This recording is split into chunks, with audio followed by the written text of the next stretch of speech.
하나님의 말씀 함께 보도록 하겠습니다. 잠언서 4장 23절 한 구절만 함께 보도록 하겠습니다. 잠언서 4장 23절 한 구절입니다.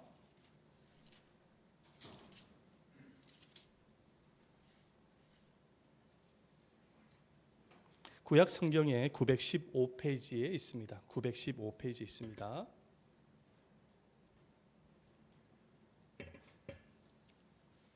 (23절입니다) 우리 한 목소리로 읽어보도록 하겠습니다. 시작.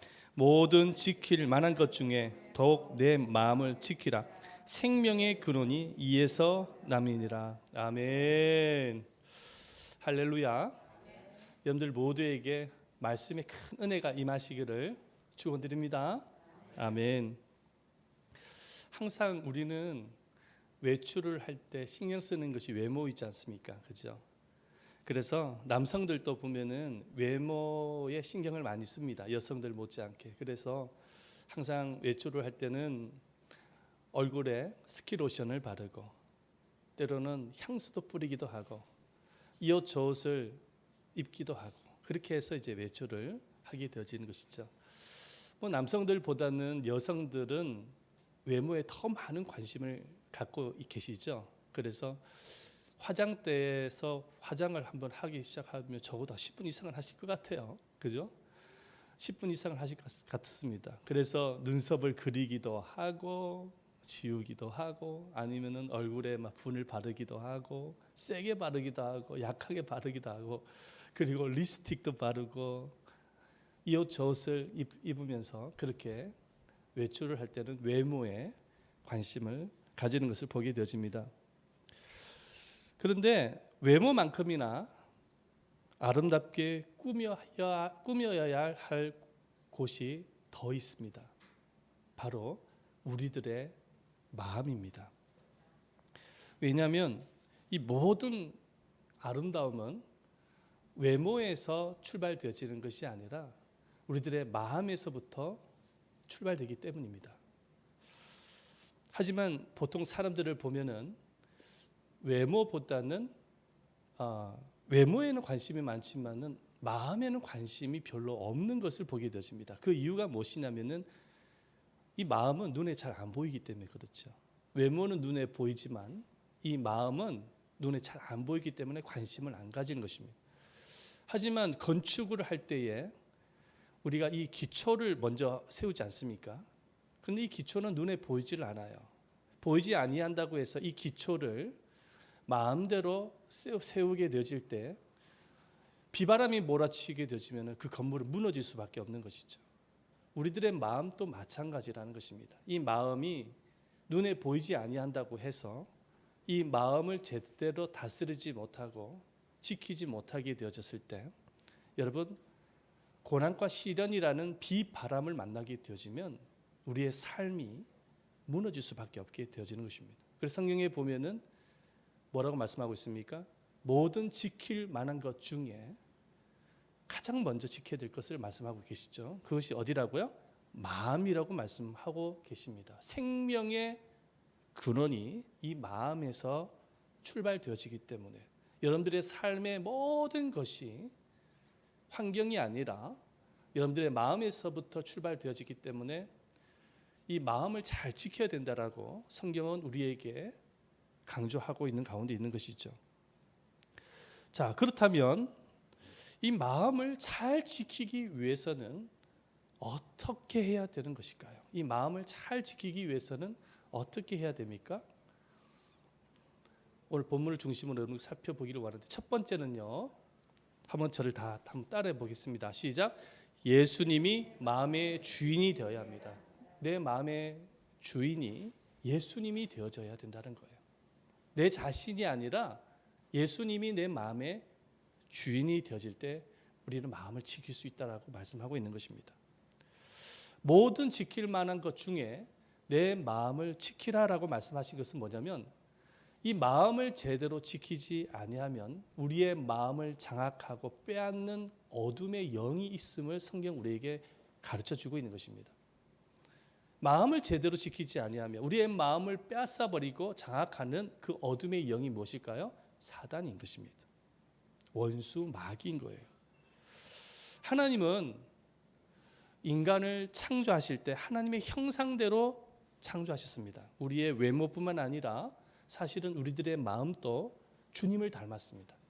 왜냐하면 하나님의 형상대로 지음을 받았기 때문에 그렇습니다. 우리 창세기 1장 27절과 28절 말씀 한번 읽어볼까요? 한번 읽어보겠습니다. 시작. 하나님이 자기 형상 곧 하나님의 형상대로 사람을 창조하시되 남자와 여자를 창조하시고 하나님이 그들에게 복을 주셨으니 자기 형상대로 하나님의 형상대로 우리를 지으셨다라는 거예요. 그래서 우리의 외모뿐만 아니라 우리들의 마음도 사실 주님을 닮은 거예요. 그런데 하나님께서 왜 우리들의 마음을 하나님의 형상대로 지으셨냐니까 목적이 있었던 것입니다. 그 목적이 뭐냐면 하나님의 영이 우리들의 마음속에 거주하셔서 사랑하는 자녀와 친밀한 교제를 나누기를 원하셨던 것입니다. 그래서 최초의 인간이 타락하기 전에, 죄를 범하기 전에 그 에덴 동산이라는 곳에서는 아담과 하와가 하나님과 친밀한 관계가 있었습니다. 하나님이 아버지이셨기 때문에 너무나도 편안하고 자연스러운 대화가 있었어요. 교제가 있었어요. 그래서요, 성경에 보면은요, 우리들의 이 마음을 뭐라고 성경을 말씀하고 있냐면은 하나님의 영이 거하실 성전이라고 말씀하고 계시는 거예요. 우리 말씀 볼까요? 고린도전서 6장 19절 말씀인데 함께 읽어보겠습니다. 시작. 너희 몸은 너희가 하나님께로부터 받은 바 너희 가운데 계신 성령의 전인 줄을 알지 못하느냐. 너희는 너희 자신의 것이 아니라. 여러분, 우리는 우리의 것이 아닙니다. 여러분들의 외모, 여러분들의 마음은 여러분의 것이 아니에요. 누구의 것이라고요? 하나님의 것이에요. 하나님의 형상대로 만드신 거예요. 그런데 하나님께서 우리 인간의 마음을 만드셨을 때 목적이 있었어요. 여기 말씀이 기록되어 있지만 성령의 전이라는 거예요. 하나님의 영이 우리들의 마음속에 거주하시는 전이라는 것입니다. 하나님의 집이라는 것이죠. 자, 그런데요. 그래서 인간은 이렇게 하나님의 영이 거하심으로 인해서 하나님과 친밀한 교제를 나누는 거예요. 하나님의 영이 여러분들의 마음속에 거하게 되었을 때 나타나는 현상은 여러분들이 하나님을 아버지로 부르게 되어지는 것입니다. 그리고 하나님과 친밀함을 나누게 되어지는 것이죠. 자, 그런데 이렇게 하나님과의 친밀함을 미워하고 시기하고 질투했던 영적 세력이 있었습니다. 어둠의 영이 있었습니다.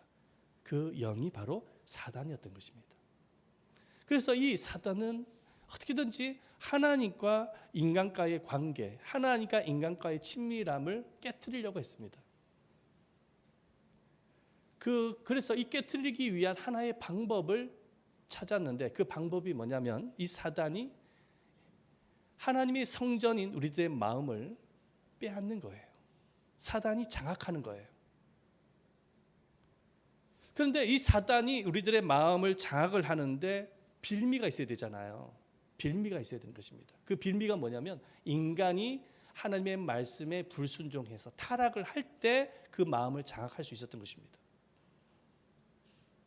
그래서 이 사단이 아담과 하와를 유혹합니다. 거짓말로 유혹하죠. 하나님은 이 선악을 알게 하는 나무 열매를 통해서 하나님은 인간에게 순종을 요구했었는데 이 사단이 뱀의 모양으로 하와에게 먼저 접근을 해서 거짓말을 합니다. 이 선악을 알게 하는 나무 열매를 먹으면 너희 눈이 밝아져서 하나님처럼 될 수 있다라고 거짓말을 하는 거예요. 이 사단의 거짓말이요, 너무 사실처럼 들려졌던 거예요. 하와가 그 말에 속아 넘어가고 말았습니다. 그래서 하나님 앞에 불순종의 죄를 범하고 말죠. 아담과 하와가 불순종의 죄를 범하고 만 것입니다. 이 불순종의 죄를 범하게 되어지자 순식간에 인간의 마음속에 사단이 들어옵니다. 하나님의 영이 거할 하나님의 성전이 마음속에 사단이 장악을 하는 거예요. 그런데 사단이 장악을 하는데 사단만 온 것이 아니죠. 이 사단은 죄 아닙니까? 죄와 함께 마음을 장악을 하는 것이죠. 자, 그때부터 이 죄가 마음속에 들어오게 되어지자 그때부터 인간은 하나님을 떠나게 됩니다. 하나님이 싫은 거예요. 죄가 좋은 것입니다. 하나님의 말씀이 거부가 싫은 거예요. 그냥 사단이 원하는 죄가 더 매력을 느끼는 것입니다. 이제 죄가 원하는 대로 살아가게 되어지는 것이죠. 인간의 마음속에 죄가 들어오게 되어지자 나타나는 현상이 있습니다. 성경 보면 우리가 찾아볼 수가 있는데 첫 번째 나타나는 게 뭐냐면 두려움이에요. 두려움이 찾아옵니다. 에덴 낙원에서 하나님과 친밀한 관계를 맺었던 인간에게는 두려움이란 존재하지 않았습니다. 두려움은 없었어요. 얼마나 행복했다고요. 얼마나 평안스럽더라고요. 그런데 이 죄가 들어오고 난 이후부터 찾아온 것이 두려움이 찾아온 거예요. 가장 먼저 하나님을 두려워하기 시작합니다. 하나님과 친밀함을 나눠야 될 인간이 하나님을 두려워하기 시작하는 거예요. 그래서 하나님과의 관계를 거부하기 시작하는 것입니다. 그래서 아담과 하와가 죄를 범하고 난 이후에 하나님의 낯을 피해서 숨어버립니다. 두려움이 찾아온 거예요. 하나님만 두려워했을까요? 하나님을 두려워한 것뿐만 아니라 환경을 두려워합니다. 상황이 두려워집니다. 사람이 두렵습니다. 먹고 살아가는 것 때문에 두려워요. 앞으로의 미래가 두려워지는 거예요. 이 두려움이 찾아오는 거예요. 네, 두려움이 찾아왔어요. 이 또 죄가 들어오게 되어지자 뭐가 또 오게 되어졌나니까 수치심이 생기는 거예요. 부끄러움, 수치심. 최초의 인간은 아마도 옷이 없었던 것 같아요. 벌거벗은 모습, 그래도 수치심을 못 느꼈거든요. 그런데 수치심을 느끼게 되어지자 무화과 나무 옆 잎을 가지고 몸을 가리기 시작합니다. 수치심이 들어오게 되어진 거예요. 부끄러움. 세 번째가 찾아온 것이 뭐냐면 거절감입니다. 죄로 인해서 어쩔 수 없이 아담과 하와는 에덴 동산에서 쫓겨날 수밖에 없었어요. 그곳은 낙원입니다. 천국 같은 낙원이에요. 죄가 있는 곳에 낙원이 있을 수 없는 거예요. 어쩔 수 없이 그 죄로 인해서 쫓겨날 수밖에 없었던 것이죠. 하나님이 쫓아보내고 싶어서 쫓아보낸 게 아니에요. 그 죄로 인해서 어쩔 수 없이 쫓아질 수밖에 없었던 것이죠. 그런데 이 죄가 들어오자마자 인간의 마음속에 거절감의 상처가 들어옵니다. 그래서 이 인간이요, 아담과 하와가 나는 버림받았다고 느껴지는 거예요. 하나님께로부터 버림받았다라는 거예요. 하나님께로만 버림받았다고 느껴질까요? 아니에요. 하나님뿐만 아니라 사람들로부터 버림받았다고 느낌이 오는 것입니다. 자, 네 번째가 찾아온 것이 뭐냐니까는 분노입니다. 분노. 첫 번째로 죄를 범하고 난 이후에 에덴 동산에서 쫓겨나서 첫 번째로 하나님을 향한 분노의 마음을 가졌을 거예요. 왜 우리를 이렇게 쫓아버리냐는 거예요. 하나님을 향한 분노의 마음이 있었을 것입니다. 두 번째로는요, 아담은 부인 하와를 향한 분노의 감정을 갖게 되십니다. 저 여자 때문에 내가 죄를 범한 거 아니냐는 것입니다. 자기는 아무런 잘못이 없는데 저 여자 때문에, 저 여자가 나에게 준 선악을 알게 하는 열매를 나한테 줬기 때문에 내가 죄를 범한 거 아니냐는 거예요. 그래서 아내 탓을 돌리면서 아내를 향한 분노의 마음을 갖게 됩니다. 그랬더니 이 하와도 분노의 감정을 갖게 되어지는 거예요. 저 뱀 때문에, 저 뱀이 나에게 열매를 줘서 불순종했지 않느냐고 하면서 뱀을 향한 뱀 탓을 돌리면서 분노의 감정을 갖게 되었습니다. 그런데 뱀을 향해서만 분노의 감정을 갖게 되지 않죠. 남편이 아내에게 분노를 나타내자 이 부인도 남편을 향해서 굉장히 섭섭한 거예요. 그래서 아내가 또 남편을 향한 분노의 감정을 갖게 되어지는 거예요. 이렇게 아담과 하와가 내 뼈는 내 뼈요 내 살이라고 고백할 만큼 그렇게 서로 사랑했던 부부 관계가 죄를 범하고 난 이후에 분노를 갖게 되집니다. 서로를 향해서의 분노예요. 그런데 이 분노가 유전이 되어져서 자녀들에게도 흘러갑니다. 아담과 하와의 자녀의 이름이 뭔지 아시죠? 가인과 아벨이지 않습니까? 이 가인과 아벨이 하나님 앞에 예배를 드려요. 예배를 드리는데 하나님께서 동생 아벨의 예배를 받으시는데 가인의 예배를 안 받으세요. 왜냐하면 가인이 예배를 잘못 드렸기 때문에 그렇거든요. 잘못 드렸으면 용서를 구하고 또 잘 드리면 되는데 하나님께서 아벨의 예배를 받고 가인의 예배를 받지 않자 형 가인이 분노가 생기는 거예요. 열등의식이 생기는 거예요. 왜 동생만 사랑하고 나는 사랑하지 않냐는 거예요. 그래가지고요 동생을 돌로 쳐서 죽입니다. 최초의 살인 사건이 일어납니다. 이 분노가 살인으로 이어지는 거예요. 자, 그 외에 정욕, 탐욕, 교만, 시기, 질투, 미움 등 수많은 죄들이 인간의 마음속에 만들어지게 되어집니다. 그 근본 뿌리는 죄로부터 시작되어지는 거예요.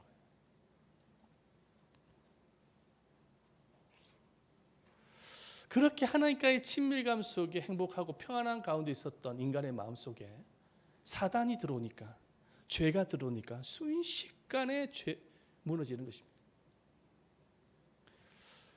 여러분, 이 세상을 한번 보시기 바랍니다. 이 세상이 가면 가서 얼마나 잔인하고 끔찍하고 이기적인 세상으로 가고 있는지 아마 여러분들 다 느끼고 계실 것입니다. 이번에 추석 명절날이 되어져서 기사 보도를 제가 본 적이 있었는데요.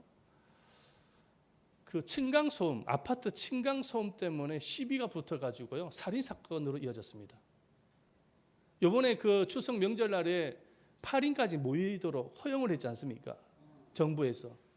그래가지고 8인이 모이다 보니까는 아마도 아파트 그 자체에 좀 시끄럽나 봐요. 층간소음이 있었나 봐요. 그리고 이웃집하고 이게 시비가 붙은 거야. 그럼 시비로 그냥 끝나면 되는데, 그냥 용서하고 이렇게 끝나버리는데, 이 시비가 붙었는데 이게 멈춰지질 않아요. 이 시비가 살인으로 가게 되십니다. 그래가지고 뉴스에 한번 나섰죠. 어떻게 보면 별것 아닌데, 뭐 층간소음이 별겁니까? 아무것도 아니잖아요. 근데 살인으로 이어졌다고요. 어떻게 그런 일들이 일어날 수 있을까요? 인간의 마음속에 분노가 이런 큰 끔찍한 죄를 만들게 되어진 것입니다. 이 마음에서부터 출발되어지는 거예요. 인간의 마음의 죄로부터. 그래서 가장 먼저 변화되어져야 될 것은 세상이 아니에요, 사실은. 환경이 아니에요. 가장 먼저 변화되어져야 될 것은 마음이 변화되어져야 되는 것입니다. 인간의 마음이 변화가 일어나야 된다는 것입니다. 내 마음이 바뀌어지고 변화가 일어날 때 가정이 변화가 일어나고 사회가 변화가 일어나고 세상이 변화가 일어나는 것이죠. 내 마음이 변화가 일어나지 않으면은 꿈을 꿔도 변화를 하라는 것은 기대할 수 없게 되어지는 것입니다.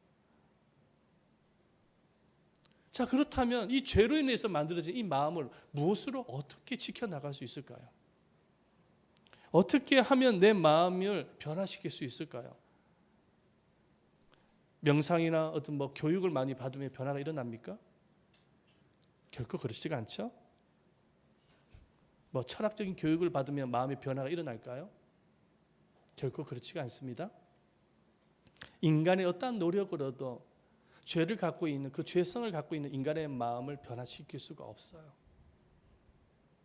없습니다. 오직 하나밖에 없어요. 그 해결책은 딱 하나밖에 없어요. 그것을 우리는 하나님께서 성경을 통해서 우리에게 가르쳐주고 계시는 것입니다. 내 마음을 변화시킬 수 있는 유일하신 분은 예수님밖에 없습니다. 예수님만이 나의 모든 죄된 마음을 해결할 수 있는 유일한 분이신 것입니다. 예수님께서 십자가를 지신 이유는 무엇이냐니까, 내 마음의 모든 죄를 청산하시고 내 영혼을 구원해 주시는 것뿐만 아니라 내 안에 주님이 오셔서 내 마음을 예수님께서 다스려 주셔서 내 마음 속에 오셔서 내 마음을 새 마음, 새 사람으로 다시 태어나게 해주시는 것입니다. 예수님이 내 마음 속에 오실 때 내 마음이 새 마음을 갖게 되어지고 새 삶으로 새롭게 태어날 수가 있게 되어지는 거예요. 그래서 누구든지 예수님을 나의 주인으로 영접을 하고 내 마음 속에 나는 죽고 예수님으로 살게 할 때에 그제서야 내 마음이 새 마음으로 다시금 태어나는 거예요. 변화가 일어나는 것입니다. 내가 죽어지지 아니하면 결코 변화란 기대할 수가 없는 거예요. 그래서 예수님께서 모델을 보여주신 거예요. 예수님이 철저히 죽어주셨잖아요. 십자가를 통해서. 우리 고린도후서 5장 17절 말씀 한번 보겠습니다. 고린도후서 5장 17절 한번 보겠습니다. 시작. 그런즉 누구든지 그리스도 안에 있으면 새로운 피조물이라. 이전 것은 지나갔으니 보라 새 것이 되었도다. 저는 이 말씀 참 좋아하는데요. 보라 새 것이 되었도다. 이전 것은 지나갔으니 보라 새 것이 되었도다. 새 마음이 되었도다. 새 사람이 되었도다. 새 삶이 되었도다. 할렐루야. 예수 그리스도 안에 있을 때 새 것이 되어지는 것입니다.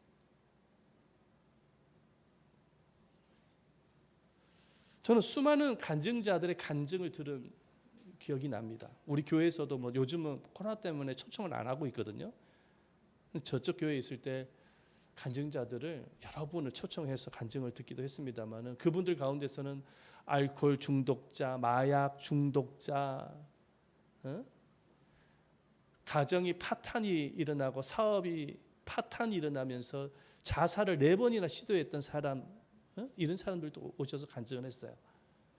그런데 놀라운 것은 그런 사람들이 그렇게 희망을 기대할 수 없었던 그런 사람들이 변화될 수 있었던 이유는 예수님이 그 마음속에 오신 겁니다. 예수님이 마음속에 오실 때 변화가 일어나는 거예요. 예수님이 내 마음속에 오셔서 내 중심이 아니라 예수님의 중심으로 바뀌어질 때 변화는 오는 것입니다. 할렐루야. 여러분들 모두가 다 예수님 믿고 계시죠?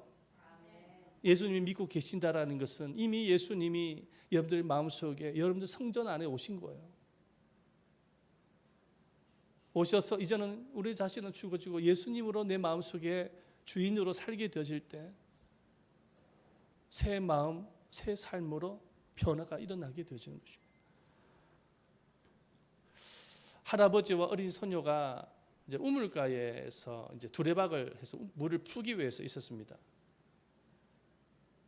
근데 어린 소녀가 할아버지에게 물어보는 거예요. 교회를 다니던 분 같아요. 그래서 물어보는 거예요. 할아버지, 하나님이 어디 계세요? 하나님이 어디 계세요? 물어보는 것입니다. 어린 소녀는 저 하늘나라 저 공중에 하나님이 계신다고 생각을 했던 것 같아요. 근데 할아버지가 어린 소녀를 품에 딱 안으시면서 우물가에 얼굴을 딱 비춰주는 거예요. 그러면서 어린 소녀에게 물어봅니다. 저 우물 안에 뭐가 보이니? 물어보는 거예요. 그랬더니 자기 모습이 보이거든요. 비춰가지고. 저가 보이는데요. 하나님은 너 마음속에 계셔. 하나님은 너 안에 계시는 거야. 주님은 우리 안에 와 계시는 것입니다. 우리 안에 오셔서 여러분들의 예배를 지금 받고 계시는 거예요. 그래서 정말로 예수님을 나의 주인으로 믿고 주님께 모든 것을 맡기고 그분의 말씀대로 순종하면서 살아가게 되어졌을 때 새 마음을 갖게 되어지고 새 삶이 되어진다는 사실을 믿으시기를 바랍니다. 아멘. 예수님이 주인이 되어질 때에 내 마음을 지킬 수가 있어요. 그리고 그게 유일한 길인 것입니다. 그 외에는 길이 없어요. 두 번째, 내 마음을 지키기 위해서는 어떻게 해야 될까요? 두 번째입니다. 다 같이 한번 읽어보도록 하겠습니다. 시작. 과거의 불행을 마음 안에 끌고 오면 안 된다. 과거의 불행을 마음 안에 끌고 오면 절대로 안 됩니다. 우리 모든 백성들은 죄를 갖고 있습니다. 죄를 갖고 있기 때문에 과거에도 보면 불행한 과거들이 있어요. 여기 있는 저에게도 불행한 과거가 많습니다.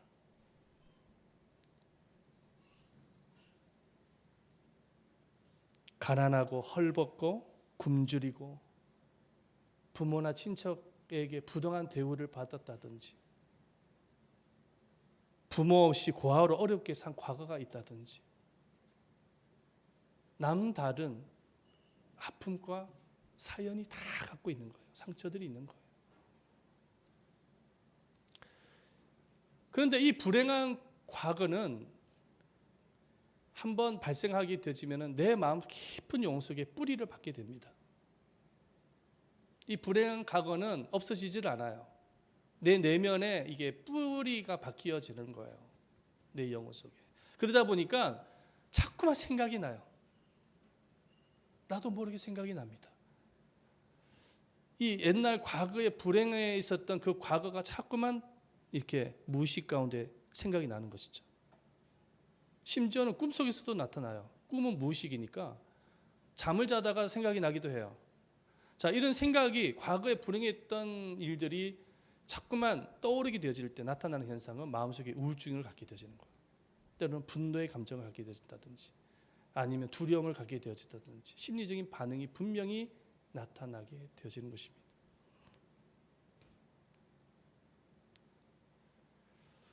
그런데 이 불행한 과거를 부둥켜 안고 살게 되어졌을 때는 결국은 이 삶이 무너지게 되어지는 것이죠. 그 영향을 받게 되어져서. 그래서 이 불행한 과거를 청산할 수 있는 해답을 주님께서 먼저 가르쳐 주셨어요. 그게 뭐냐? 한번 따라해 보십시다. 용서입니다.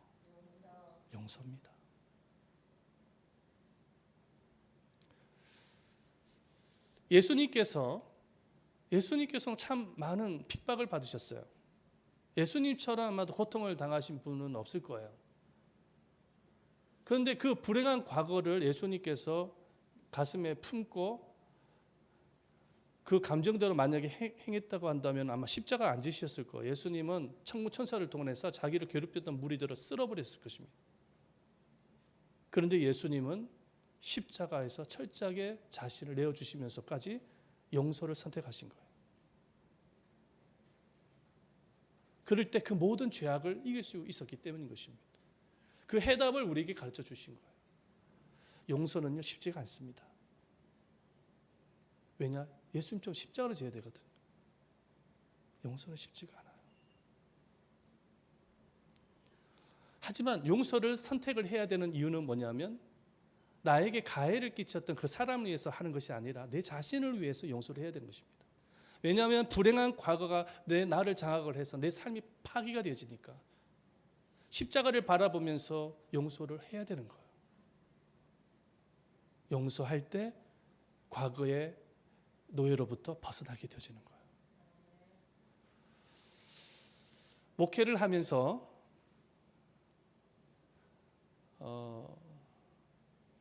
알코올 중독자 분을 만난 적이 있습니다. 알코올 중독자.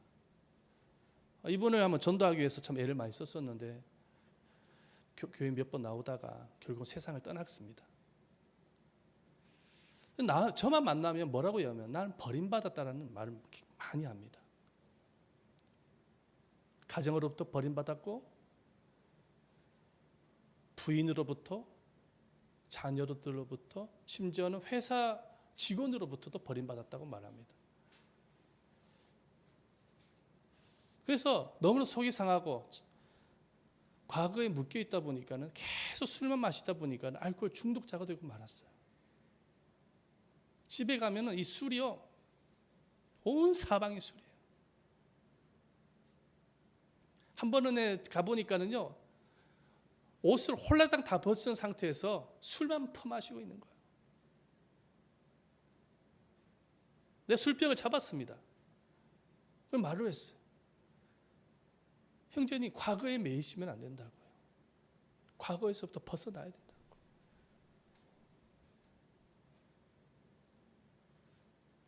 형제님의 마음을 충분히 공감을 하지만은 그 과거에 있었던 그 분들을 십자가를 바라보면서 용서를 하면 안 되겠냐고. 난 도저히 못한다고. 근데 그분 세상 떠났습니다. 폐인처럼 살다가 떠났어요.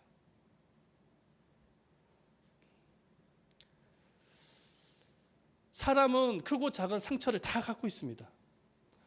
근데 그 상처들이라는 것은 모든 건 다 어디서? 미래도 아니고 현재도 아닌 과거의 상처입니다. 근데 그 과거의 상처를 내 가슴에 부둥켜 안고 살아가게 되어졌을 때 결국은 그 사람이 인생이 파괴가 되어지는 거예요. 그게 바로 사단의 전략인 것입니다. 사단이 인간의 마음속에 그 상처라는 빌미를 통해서 들어와 그 마음을 장악하고자 하는 거예요. 그 사람의 인격을 사단화시킵니다. 그 사람의 마음을 사단화시켜요. 그 사람의 삶을 파괴하는 것입니다. 그래서 사단이 하는 짓은 도적질하고 죽이고 멸망시키는 것이라고 성경은 요한복음 10장의 말씀에 기록이 되어 있죠.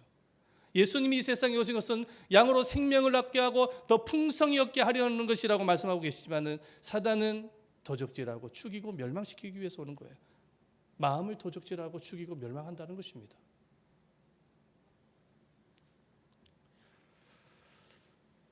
그래서 이 과거의 상처를 가슴에 품고 있으면 안 돼요. 청산해야 돼요. 왜? 나를 위해서 하는 거예요.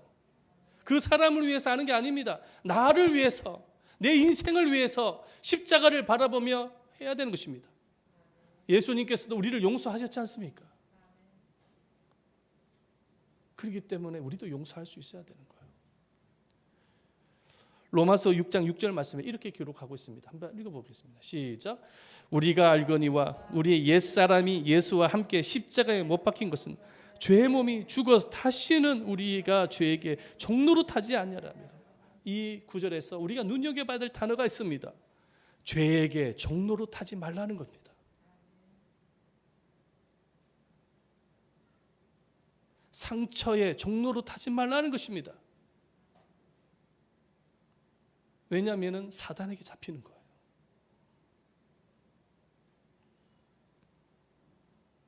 이사야서 43장 18절 말씀에는 이렇게 기록하고 있죠. 한번 읽어보겠습니다. 시작. 너희는 이전 일을 기억하지 말며 옛날 일을 생각하지 말라. 성경 우리에게 이렇게 명령하고 있어요. 이전 일을 뭐 하지 말라? 기억하지 말고 옛날 일을 뭐 하지 마라? 생각하지 말라 말씀합니다. 왜? 이 과거의 아픔이 나를 장악하기 때문입니다. 사단이 틈을 타기 때문에 그래요. 과거에 매이면 안 돼요. 그래서 여러분들의 마음속에 과거의 죄가, 과거의 상처가 매이지 않도록 철저하게 지키시기를 예수님 이름으로 축원드립니다. 예수님이 주인이 되셔야 돼요. 예수님이 십자가를 통해서 우리를 다 용서하셨어요. 십자가를 바라보면 우리도 용서하면 되는 것입니다. 한 사람이 고속도로에서 자동차 운전을 하는데 앞을 바라보지 않고 백미러만 보고 운전할 수 있습니까? 운전을 해보시는 분들은 다 아시지 않습니까? 앞에 운전을 하는데 앞을 바라봐야 되는데 자꾸만 백밀러를 보는 거예요. 그냥 백밀러를 보면 어떤 현상이 일어납니까? 사고 나는 것이죠. 가드레일을 밟든지 차량끼리 부딪히는 것입니다. 예수의 피에 의해서 죄사함을 받았고 예수의 생명이 있는 우리, 새 사람이 되어진 우리가 왜 과거 일에 매여야 됩니까?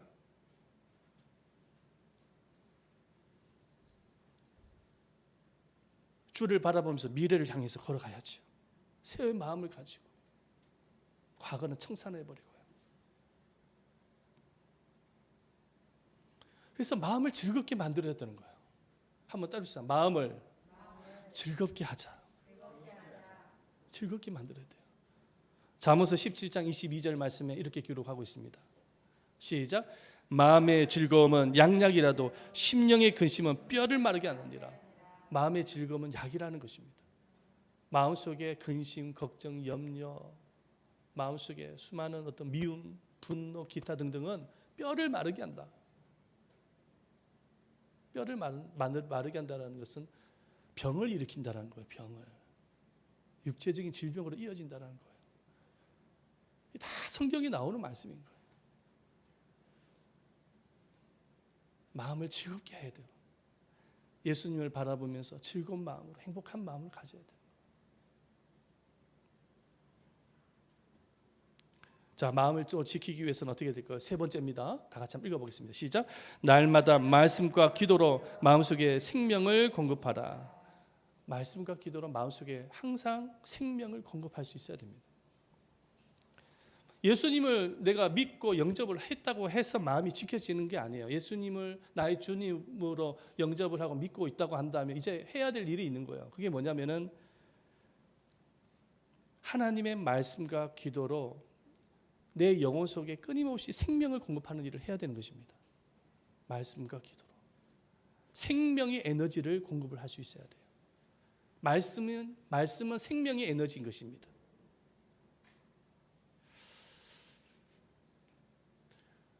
인간은 다 실수하기 마련이고 죄를 짓기 마련이고 그렇습니다. 하지만 하나님의 말씀이 생명이 공급이 되어졌을 때 여러분 다시금 힘을 낼 수가 있는 것이죠. 우리들의 영혼 속에 말씀이 들어가야 되는 것. 원수 마귀가 가장 무서워하는 게 뭐냐면 말씀입니다. 말씀을 가장 무서워해요. 그래서 에베소서 말씀에 보면은 우리 말씀 한번 보겠습니다. 에베소서 6장 17절 말씀에 이렇게 기록하고 있죠. 시작. 구원의 투구와 성령의 검 곧 하나님의 말씀을 가지라. 말씀. 이게 검으로 표현하고 있잖아요. 이게 사단은 거짓으로 우리들의 마음을 자극하려고 합니다. 거짓과 상처를 통해서 죄를 통해서 자극하려고 하지만 하나님의 말씀이 들어오게 되어지면 이게 검인 거예요. 이 모든 거짓과 상처와 이런 사단의 빌미들을 다 제거해 버립니다. 말씀이. 그래서 우리들의 영혼 속에 생명의 힘을 불어넣어 주세요. 지혜도 주시고 진리를 깨닫게 하시고 인도하시는 것이에요. 하나님의 말씀이 그 일을 하는 것입니다.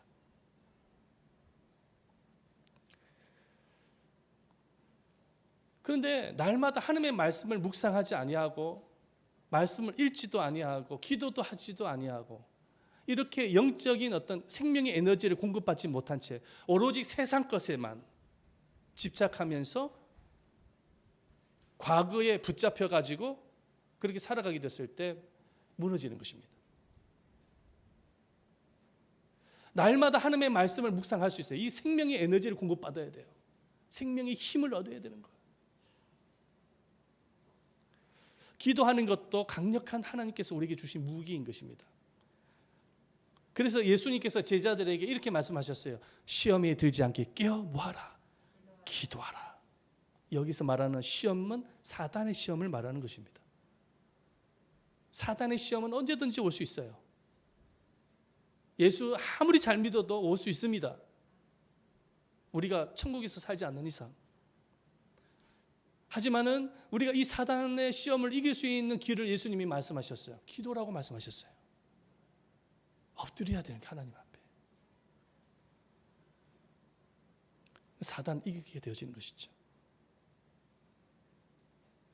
하나님의 말씀을 가슴에 품고 기도하면서 나아가게 됐을 때 말씀의 역사와 성령의 기적의 역사들이 여러분들의 삶 속에 분명히 나타난다는 사실을 믿으시기를 바랍니다.